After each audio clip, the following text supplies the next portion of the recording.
Hey, what's up, everybody? It's Flux of FluxWithIt.com, and today I'm checking out something pretty crazy. This is the Waldorf Iridium.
Now, the Iridium is kind of like a desktop version of the Quantum, but it has some differences from the Quantum.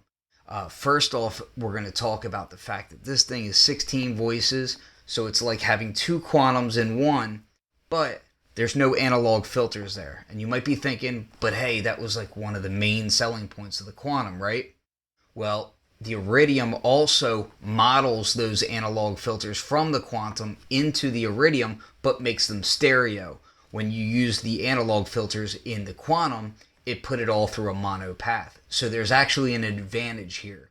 Now, you can nitpick and talk about the difference between an analog filter versus a digital filter, but in my opinion, when you get to a certain quality of a digital synth, in these modern times, it gets very difficult to tell the difference between an analog filter and a digital filter that's really good.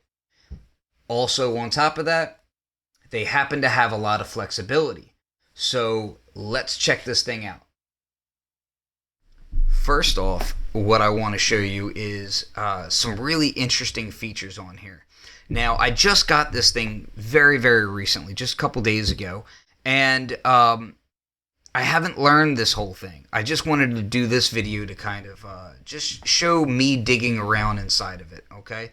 Now, I would say, generally speaking, I'm somebody who is pretty quick to pick up these synthesizers.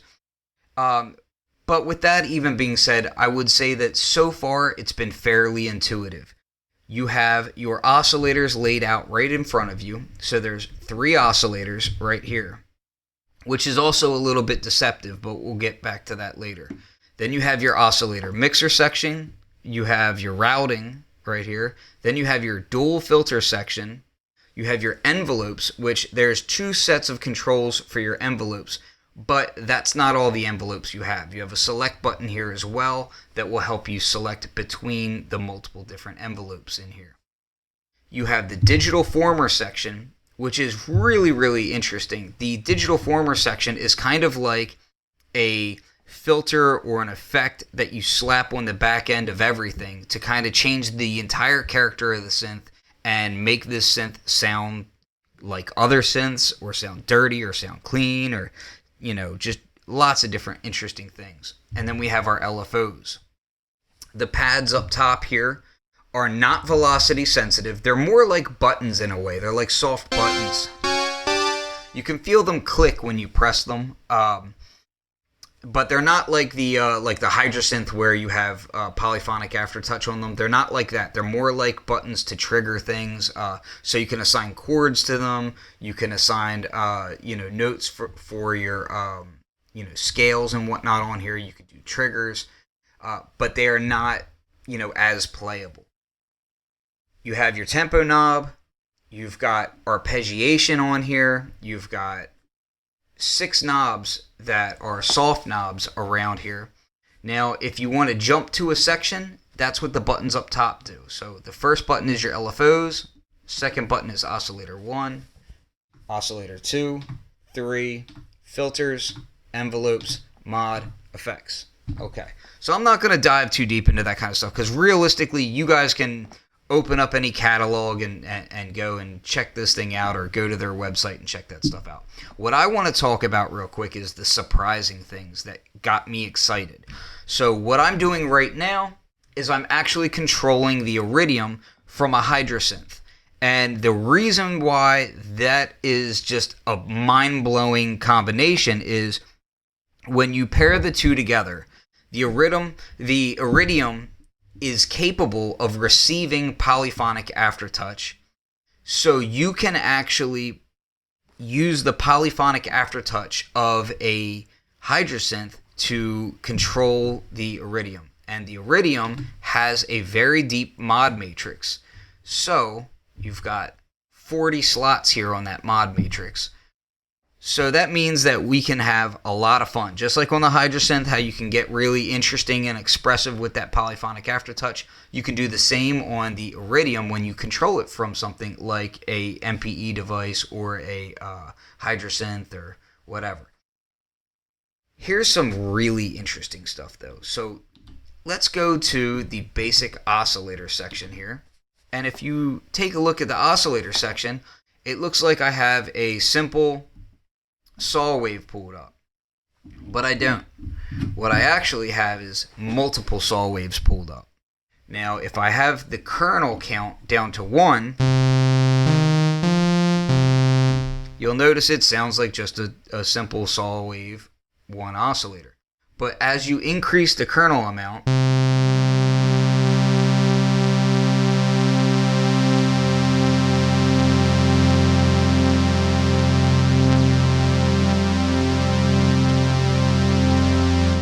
you're actually increasing the number of oscillators in that section, and you can change the semitones of those. You can adjust whether the phase resets or is free running. You have control over the stereo spread of them, and you can warp them and change the detune. So let's take a look here. If we take the detune all the way down, let's bring it up.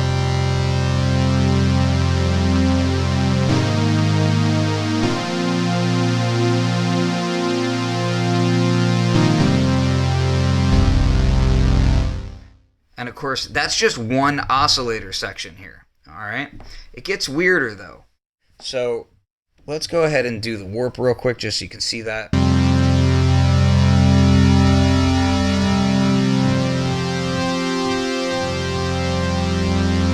And of course, you can modulate all of this, which is really dope. You can change your waveforms here. Now, when you change the sine wave and you warp it, you're skewing it from one side to the other.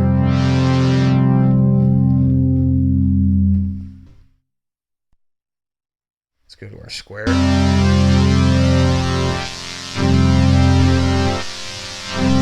So you get that nice pulse width going on. Alright, now let's go back to some wackiness here. Alright. So in addition to having that oscillator, which can be multiple oscillators, you've got a wavetable mode here, which I'm sure you've seen. And of course, this is a touch screen.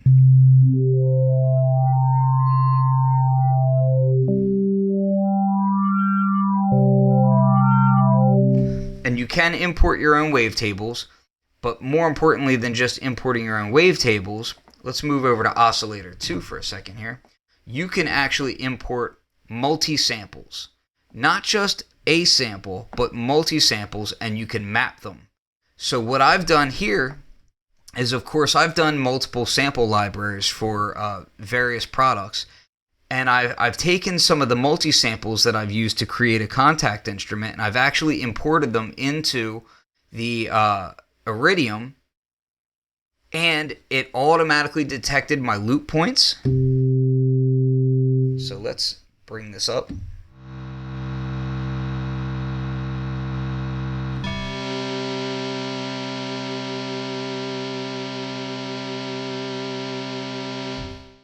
And we're still free to kind of play around with this. So we have our oscillator section. We've got control of our semitones. Drop it way down. Go way out. We also have control of a bunch of other parameters in here. And these parameters don't necessarily tie to the multi-sample usage of this. What they really tie to is the particle aspect of it. You'll notice it says particle because first and foremost, it's actually a granular synthesizer inside of here. So when you press the particle, you can change the mode granular and live granular. Now, I haven't even messed with the live granular yet, but some interesting aspects of this are that we can go into our tools here. Let's take a look. Particle. All right, so we can change the size of the grains.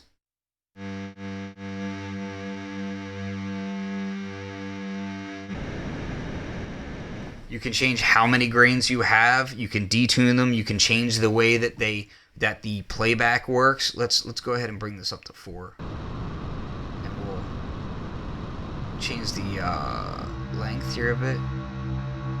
You can hear it getting choppy. And then we can change the travel.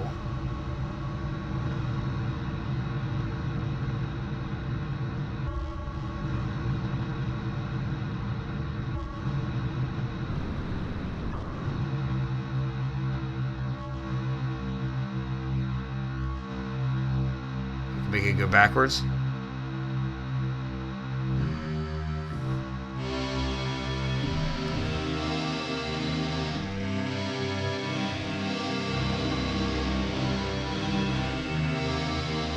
So what's wild about that is we're actually doing granular on multi-samples, which I can't think of a hardware synth that does this.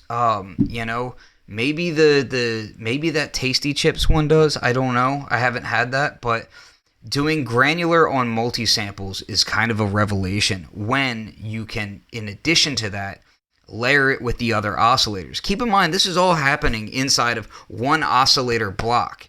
And on top of that, you have a resonator. Let's go back to oscillator 1 here. And the resonator is physical modeling synthesis.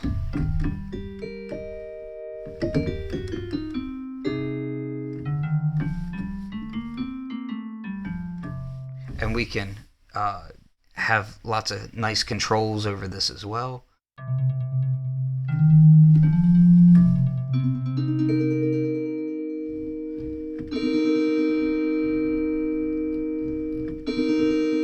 And again, I just got this thing and I'm just kind of like toying around with it, and you notice instantly just how much fun you can have with it, just kind of flying around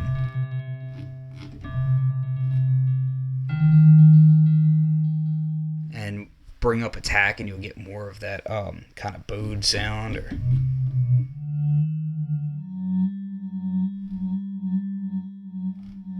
look at that. Let's bring this up faster. I love those bouncing ball style sounds.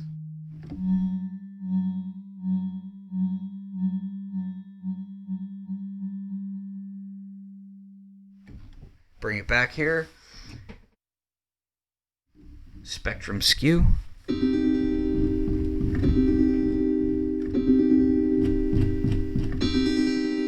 You also can change the mode from stretch and stiffness.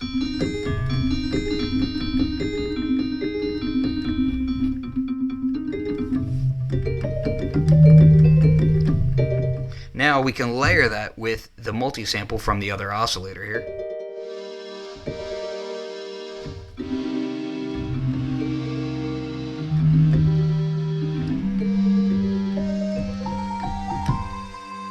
And of course we still have a third oscillator. Let's go ahead and use the wavetable on the third oscillator.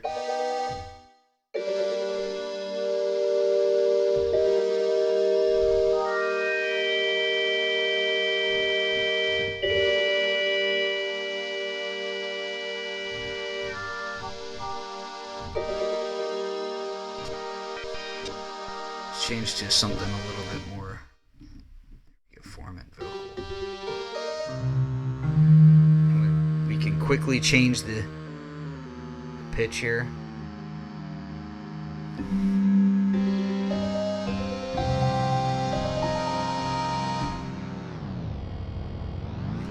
A little bit of hydrosynth ribbon action there. So yeah, we're just able to layer, different aspects of synthesis on top of different aspects of synthesis, which is just phenomenal. I mean, it's really, really exciting to be able to do this sort of thing. Then on top of that, we can go back to the oscillator section, and when you press these two buttons together, you go into kernels. And I'll be honest with you, this is where it gets deeper and deeper, and I haven't had a ton of time to learn this yet. But again, I'm just excited to show it. It's really fantastic. You can actually do FM synthesis in here, and you have full control of what's modulating what, and then on top of that, what synthesis is modulating what. Just going nuts with this thing. So let me see if I can remember what the heck I had done last time. Let's go to templates first, actually. Let's go ahead and pull up the bells, FM bells. Bring these other oscillators down. And of course we've got these like kind of macro knobs over here.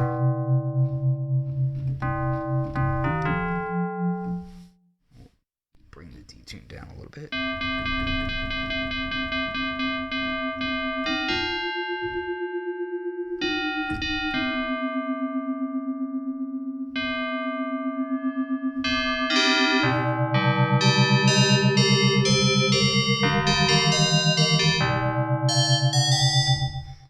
And of course, as we're doing all this, keep in mind we got this other button over here, layer 2.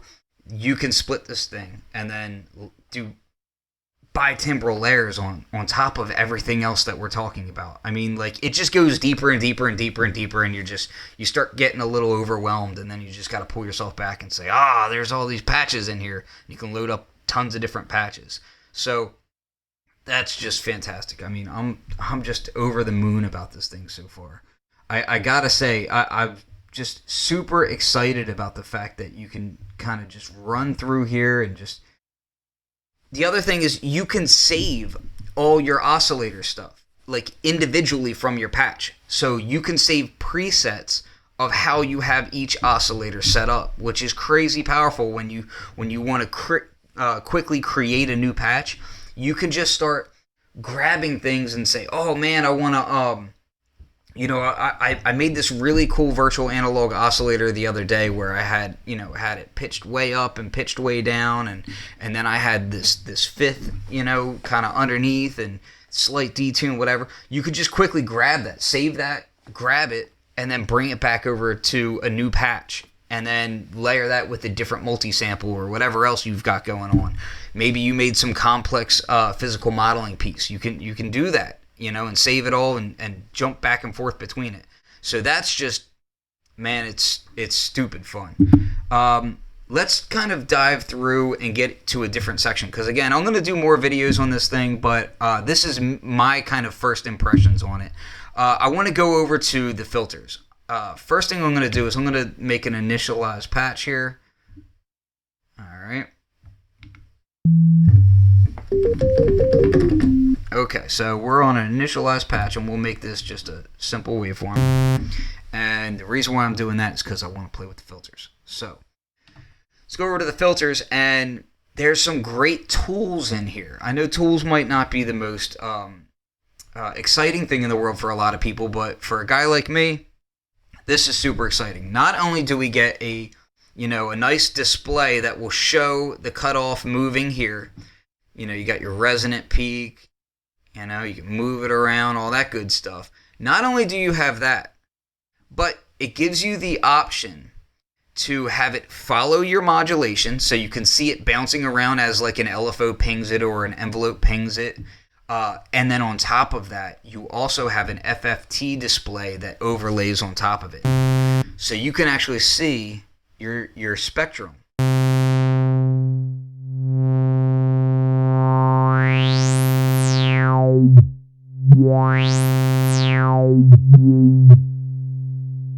Let's watch these levels a little bit. That's fantastic. One of the things that really caught me off guard about this as well is the fact that not only do you have different filter models, we'll go through them: state variable filter, Largo, Nave, PPG, and Quantum. Okay? So not only do you have those different models there, but then you have different types of those models. So this is really cool. If I go to, let's say I go to the PPG filter, right? And they all do sound different. Let's take a quick look. We're on 12 dB low pass. Let's make it. This is going to be a little ugly for your ears, so fair warning.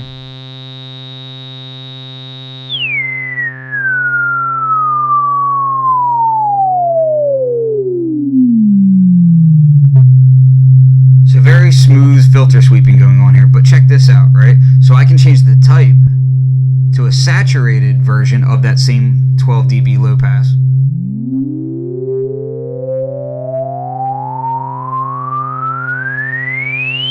Very smooth filter sweeping again. And then we can go to a dirty version of that 12 dB low pass filter.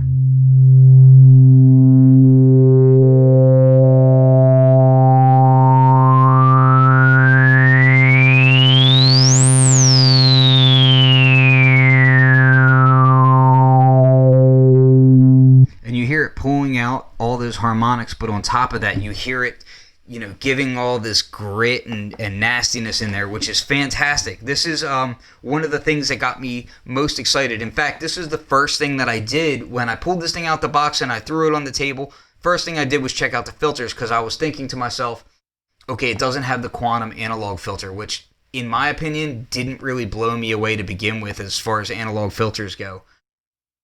But will it matter that it doesn't have the analog filter? And I gotta say, so far, I really don't feel like it matters that the analog filter is gone. In fact, I kind of prefer this because you maintain that stereo signal path. And with these different, with the dirty modes and everything, you're just able to get some really fantastic filters. Now, let's also go through here and we can check out the 24 dB. And I love exploring when you get these harmonics that are just kind of off kilter.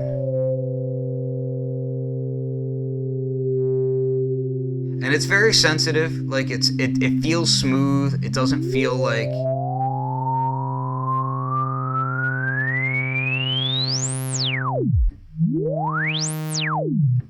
honestly, the filters sound great to me. I'm very happy with these. The Quantum model. Let's give it some high resonance. And the reason why I'm doing high resonance on here is because usually when you pull up that resonance high enough to where it'll self-oscillate along with the oscillator sound, that's where you can kind of start to hear how some digital filters will fall down and others will stand up.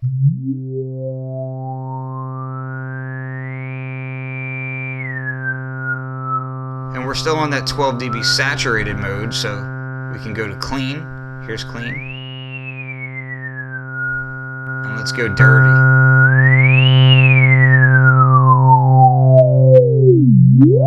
Starting to make that filter mouth sound, wow. So yeah, it's just really fantastic here. And of course the Nave and the Largo filters are really nice as well.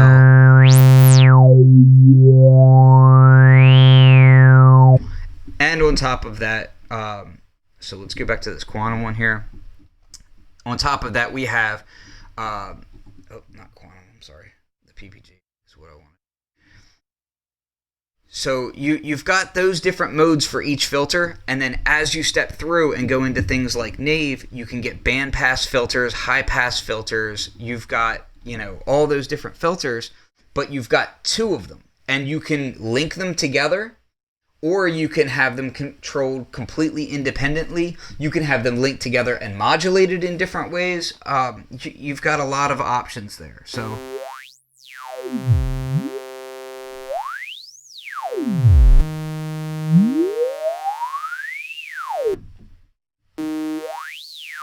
And I will say that they all do have their own character. Like, each filter in here does have a different vibe to it. And even when they're completely open, they still change the character of the synthesizer, which is nice because it doesn't...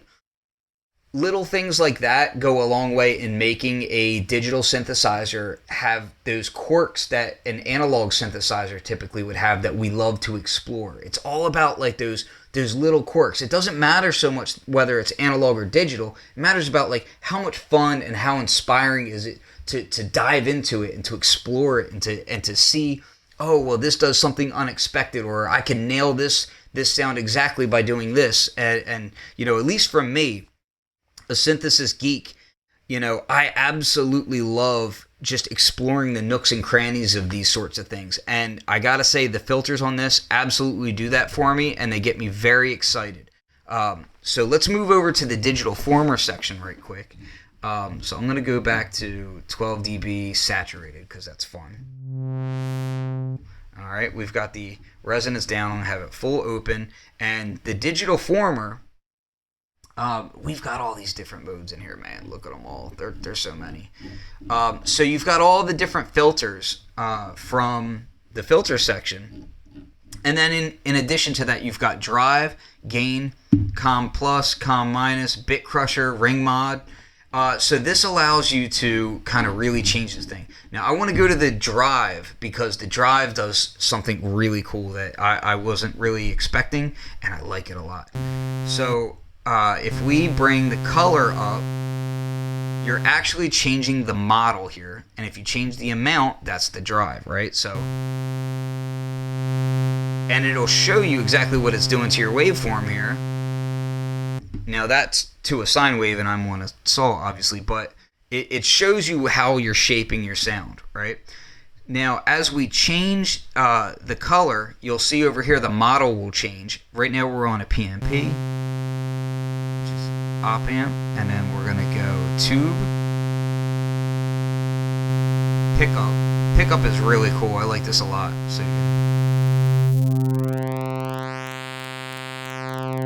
So when we play a chord,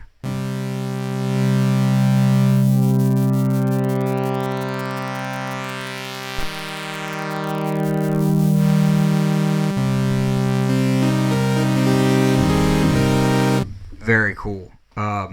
Let's keep going. And then we have diode and crunch. Now diode is, fairly typical there. You can go from kind of soft to hard clipping on that. And the crunch is really interesting. It's kind of like a wavefold thing here.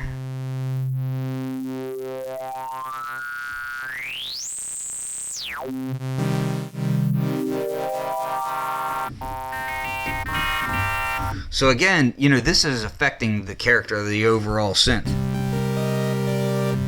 So as we sweep those filters,